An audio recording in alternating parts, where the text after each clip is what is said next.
abbiamo risposto volentieri all'invito del prefetto di Belluno, che all'interno dei lavori del Consiglio territoriale provinciale, che è un organismo previsto dalla legge nazionale, ci fosse una presenza importante della Regione per illustrare l'attività 2009, quindi il piano annuale che è stato recentemente approvato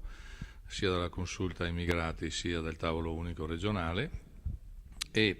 abbiamo avuto modo quindi con i nostri dirigenti e con l'agenzia Veneto Lavoro e Italia Lavoro di illustrare i contenuti con le 6 linee di intervento classiche che stiamo portando avanti nel piano triennale, di cui quest'anno stiamo attuando l'ultimo anno, e quindi gli interventi sulla casa, gli interventi sull'integrazione scolastica, per quanto riguarda le donne immigrate, gli interventi sulla formazione professionale, sulla lingua, e soprattutto al centro dei lavori c'è stata la discussione e illustrazione del patto di accoglienza, che è uno strumento nuovo che ci siamo dati lo scorso anno. Lo abbiamo modificato in corso d'opera a seguito della crisi occupazionale che sta interessando anche la Regione Veneto, e quindi abbiamo illustrato i contenuti del patto di accoglienza soprattutto alle associazioni immigrate che erano presenti nel bellunese,